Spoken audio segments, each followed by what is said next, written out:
हाल ही में रईस के वालिद जो हैं इस दुनिया से रुखसत हो गए हैं। जब रईस गए इस दुनिया से उनको फालिज हो गया। 3 बार आईजी ऑफिस लेकर गए हूँ अपने बूढ़े माँ बाप को। वो दोनों जेल में हैं। आमना की बेल लगी ज़रूर थी और सेशन कोर्ट से हमने उसकी बेल कैंसिल करवाई है और इंशाल्लाह बेल उनकी नहीं होने देंगे क्योंकि सारे एविडेंस हमारे पास मौजूद हैं। हम तो पैचअप कभी नहीं करेंगे ना करने वाले। तो रईस का सामना करना, उसको क्या जाके जवाब देंगे कि हमने तुम्हारा उस दुनिया में सौदा कर लिया। अस्सलाम वालेकुम नाजरीन, डिजिटल रंग के प्लेटफॉर्म से शुएब हसन आपसे मुखातिब है। नाजरीन, 3-4 माह पहले डिलीवरी बॉय केस, रईस आमना केस जो है वो बड़ा गर्म रहा।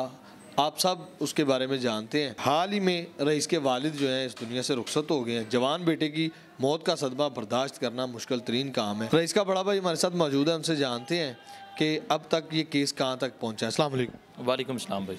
सबसे पहले तो मैं ताज़ियत पेश करता हूँ आपके वालिद गिरामी की तरफ से। अल्लाह का हुक्म, ये निज़ाम कुदरत है, जो आया उसने जाना है। लेकिन एक बड़ा सदमा था रईस का। रईस के जाने के बाद क्या हालात थे उनके? जब रईस गए इस दुनिया से तब भी उनकी इतना सदमा लगा कि वो उनको फालिज हो गया। वो फालिज हो गया, दिन ब दिन वो वीक होते गए। थोड़ा सा वो स्टेबल हुए तो चलना फिरना थोड़ा सा शुरू हुए छड़ी के सहारे से, क्योंकि उनसे बोला तो जाता नहीं। हर इंटरव्यू में जितने भी आप उनके इंटरव्यू देख लें, आपने भी उनसे बात की तो उनसे बोला नहीं जाता। वो ऐसे दुआई करते थे, अपील की दुआ करते थे कि खुदारा हमें इंसाफ दे दें। ठीक है, इंसाफ की अपील करते थे कि मुझसे बोला नहीं जाता। ठीक है, और हमने जब वो थोड़ा सा चलना फिरना शुरू हुए थे, हमें जब घर ना मिलना तो देखना कहाँ गए जी वालिद साहब, पता चलना जी वो कब्र पे गए। रईस की कब्र पे चले जाते, कब्र पे गए, कब्रिस्तान गए रईस की कब्र पे। तो 1-2 बार हमने ढूंढने की कोशिश की तो पता चला जी वो कब्रिस्तान है। हमें पता चल गया वो वहाँ पर जाते हैं। जब भी उन्होंने नहीं मिलना तो हमें पता चलता था कि वो कब्रिस्तान ही गए होंगे, तो हम उनके पीछे कब्रिस्तान उनसे जाके बात करनी कि अब्बा जी आप आए इधर क्यों बैठे। कहते नहीं यार, मेरा दिल नहीं ठंडा हो रहा कि मेरा जवान बेटा इस दुनिया से चला गया, वो यहाँ इस मट्टी में मट्टी तले पड़ा हुआ है, तो मुझसे बर्दाश्त नहीं होता। ठीक है, मैं तो अपने इदारों से भी इंसाफ की अपील करता रहा हूँ। मैं अपने वालिद साहब को, आप यकीन कीजिएगा भाई, मैं 3 बार आईजी ऑफिस लेकर गया हूँ अपने बूढ़े माँ बाप को। कैसे लेकर गया मुझे पता है कि यहाँ पे रिश्कों में धक्के खाते हुए मैं वालिद साहब को लेकर गया, वहाँ पे रिक्वेस्ट की उनसे कि हम लोग इंसाफ की अपील के लिए आए हैं, तो हमें इंसाफ चाहिए। मेरा बूढ़ा माँ बाप आया मेरे साथ, तो बीमारी इतनी शिद्दत इख्तियार कर गई थी कि वो इस दुनिया से रुखसत हो। भाईजान देखें, जब एक जवान बेटे का सदमा ले गया, एक बाप जो है अपनी जवान औलाद का जब सदमा लेके बैठ जाएगा, उसका जवान बेटा इतनी दर्दनाक मौत दे के इन लोगों ने मौत दी उसको, दुनिया फानी से रुखसत हुआ है, तो हम लोग तो तड़प रहे थे। लम्हा बर लम्हा हम लोग मरते थे, जीते थे, यही हमारा आलम था। तो इतनी ज़्यादा वो थे, हमें बर्दाश्त करने की हिम्मत भी नहीं थी, सीधी सी बात है। तो वालिद साहब को काफ़ी समझाना कि बाजी क्या करें। कहते बेटा ऐसे नहीं होना चाहिए था। ज़िंदगी मौत सिर्फ अल्लाह के इख्तियार में है। किसी का गला दबा के मौत देने ये इंसान के इख्तियार में नहीं है, जो कि ये इन लोगों ने खुद अपने इख्तियार में ये चीज़ें ली हैं। 4 माह गुजर गए सानिहा को। इस दौरान उन्होंने कोई सुलह करने की कोशिश की या कोई दबाव डाला या कोई ऐसे बंदे दरमियान में लेके आए जो कह रहे हों कि आप सुलह कर लें, फोर्स किया इसके लिए? बंदे तो फोर्स करते हैं, लेकिन अगर आप बात करना डरने वाली, तो डर सिर्फ अल्लाह की ज़ात का है, बंदे का डर नहीं है। ठीक है, सिर्फ अल्लाह की ज़ात का डर है। हम ना तो मेरे भाई डरने वाले हैं, मेहनत मजदूरी करने वाले लोग, हम डरने वाले लोग नहीं हैं। हम अपने इंसाफ के लिए खड़े हैं। हम अपने इंसाफ के लिए हर कानूनी दरवाज़ा खटखटाएंगे जो कि हमारा हक बनता है। और फोर्स करते हैं लेकिन हम लोग इग्नोर करते हैं। जैसे हमारे पास जवाब आती हैं बातें, वैसे उनका जवाब देते हैं। सोशल मीडिया पे ये खबर गर्दिश कर रही है कि आमना कोई बेल होगी आर्जी तौर पर। नहीं, ये बात बिल्कुल झूठ है। दोनों जेल में हैं। वो दोनों जेल में हैं। ठीक है, उनकी बेल, आमना की बेल लगी ज़रूर थी। सेशन कोर्ट में उसकी बेल लगी थी और सेशन कोर्ट से हमने उसकी बेल कैंसिल करवाई है। हमारे लॉयर का भी इंटरव्यू चला था, पिछले दिन उन्होंने इंटरव्यू दिया था अपना एक मीडिया प्लेटफॉर्म पे, तो उसकी बेल कैंसिल करवा दी थी। ठीक है, और इंशाल्लाह बेल उनकी नहीं होने देंगे क्योंकि सारे एविडेंस हमारे पास मौजूद हैं जो कोर्ट में दिए हैं, पेश किए हैं जज साहब के सामने के जज साहब ये हमारे पास एविडेंस मौजूद है कि ये वजह ना तो औरत बनी है। ठीक है, ना तो उनसे कोई ख़ानदानी हमारी दुश्मनी थी फ़रान लोगों के साथ, तो ना उनका हमारे साथ कोई वास्ता था। ठीक है, रिलेशन था इन दोनों का, आमना और रईस का।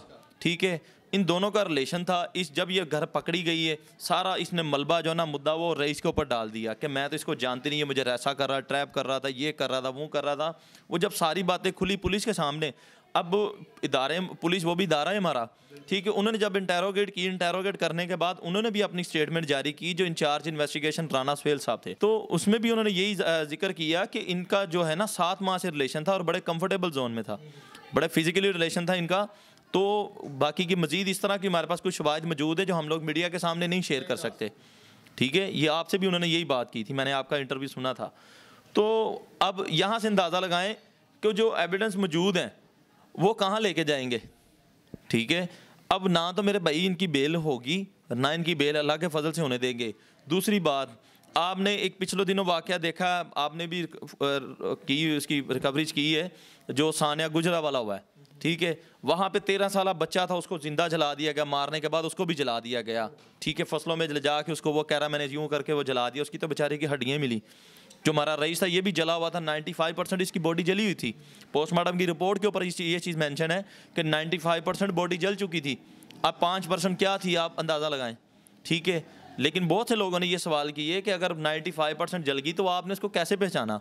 मैंने उनको ये सवाल आगे किया, मैंने कहा भाई देखे जिनका खून होता ना वो पहचानने से कभी इनकार नहीं करते। अब 95% बॉडी जली हुई थी हमारे सामने, ही हमें पता चल गया कि ये बच्चा हमारा है, हम उसको पहचानने से क्यों इनकार करें, ठीक है।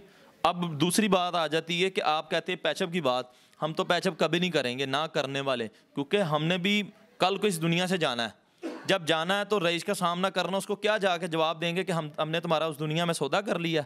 कब तक आपको ये मामला हल होता नज़र आ रहा है, उनको कब तक तख्तादार पे जो है वो पहुंचा दिया जाएगा? हम तो भाई दुआ करते हैं रात से दिन ना चढ़े, दिन से शाम ना हो, ये तख्तादार पे आ जाएं अल्लाह के फजल से। लॉयर क्या कहते हैं आपके? लॉयर कहते हैं इंशाल्लाह इनको सज़ा होगी और कड़ी से कड़ी सज़ा होगी, ये इबरत का निशाना बनेंगे। मैं आपको वही बात बता रहा था, अगर टाइम पे इस फरहान को, जो फ़रौन है, इसको सज़ा दी होती तब ही इसको सज़ा दी होती, आज वो शायद वो सानिया गुजरा वाला ना होता मेरे भाई। इबरत आ जाती सबको, दुनिया की इबरत आ जाती ना कि भाई वो इस काम का इसका नतीजा ये निकलता है, ठीक है। उसको दुनिया को इबरत आ जाती।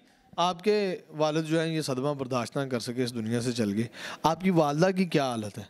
मेरी वालदा की सिचुएशन ये है कि मेरी वालदा को जब पता चला कि मेरे वालिद साहब की डेथ हो चुकी है तो वो बर्दाश्त ना वो भी कर सकी, वो सीढ़ियों से गिरी, उनको भी चोटें लगी हैं, ठीक है। उनके बाजू पे, टांग पे इस तरह उनको चोटें लगी हैं। अब वो कुछ बेहतर है, अल्लाह का शुक्र है। और जिस दिन मेरे वालिद साहब की डेथ हुई है, आप यकीन करें मेरे हाथों में उन्होंने दम तोड़ा है। मैं और मेरे वालिद साहब बाहर बैठे थे, तो बात ना रईस की हो रही थी, तब भी हम लोग कहीं जा रहे थे, तो उन्होंने बात मेरे साथ शेयर की, कहते यार पहले रईस होता था तो हम उसी के साथ जाते थे, तो अब आप, मैंने कहा अब्बा जी मैं भी आपका बेटा हूँ, वो भी आपका बेटा, मैं भी आपका बेटा हूँ। कहते बेटा हम लोग पता नहीं कितने सालों के साथ उसके साथ जाते थे, तो वो हमें मैनेज करता था, ज़्यादा अटैच था, वो ज़्यादा अटैच था, वो मैनेज करता था। अब आपको थोड़ा सा टाइम लगेगा। मैंने कहा अब्बा जी कोई बात नहीं, आप जैसे मुझे कहेंगे मैं वैसे ही करूँगा। तो अभी ये बातें ही कर रहे हैं, तो वो मैं चारपाई पे बैठा हूँ, वो चेयर पे बैठे हैं, वो बैठे बैठे यूँ उनका सर आया मेरी तरफ, मैंने जल्दी से उनको ऐसे पकड़ा, उठाया, उठा के मैंने उनको पानी पिलाया, 1-2 बूंद उन्होंने पानी के पिए, मैंने जल्दी से उनको गाड़ी में बिठाया, मैं ले गया हॉस्पिटल। मैं हॉस्पिटल ले गया, उन्होंने यहाँ पे ना इधर ही 1-2 सांस लिए पानी पीते वक्त, तो मैं रास्ते में ना उन्होंने फिर सांस लिए, तो ऐसे उनके मुंह से रईस, ऐसे हाथ उनका ना ये दायां हाथ ऐसे ऊपर की तरफ उठा है, रईस ऐसे उनका हाथ ऊपर उठाया, तो मैंने उनका जो सर था ना ये मेरे कंधे के ऊपर था भाई, मैंने यूँ अपने वालिद साहब को पकड़ा हुआ है। तो रास्ते में वो उनके वो सांस जो ना वो पूरे हो चुके थे। मैं उनको हॉस्पिटल ले गया, हमें करीब पड़ता है ये जना हॉस्पिटल। हम लोग गए वहाँ पे, फर्स्ट एड उन्होंने जो दी, उन्होंने ECG वगैरह की, ऑक्सीजन वगैरह लगाई, उन्होंने काफ़ी वो आधा पौना घंटा जो ना वो ट्रीटमेंट करते रहे, लेकिन वो नहीं, उन्होंने फिर बताया, जो सीनियर डॉक्टर आए उन्होंने कहा ये अल्लाह को प्यारे हो गए। गलती जिसकी भी थी, दोनों घर जो है वो ख़राब हो गए। क्या मैसेज कन्वे करेंगे सुनने वालों को? मैसेज कन्वे यही करूँगा कि खुदारा अपने माँ बाप से आप शेयर करें, ठीक है। गलत रास्ता जो भी चॉइस करेंगे ना तो उसका अंजाम गलत ही होगा। मैं आपके देखने वाले नाजरीन से यही सिर्फ रिक्वेस्ट करता हूँ कि खुदारा इन चीज़ों से दूर रहें। या फेयर शेयर जो चलाते हैं, अगर आपको कोई चीज़ पसंद है, आपको लड़की पसंद है या लड़का कोई पसंद है, तो आप अपने पेरेंट्स से बात करो, आपकी शादी करवाएं, निकाह करवाएं। बहुत शुक्रिया जी। नाज़रीन सामाइन, सारा मामला आपके सामने है, कमेंट सेक्शन में अपनी राय से ज़रूर आगाह कीजिएगा। अपने मेज़बान को दीजिए इजाज़त, अल्लाह ने के बाद।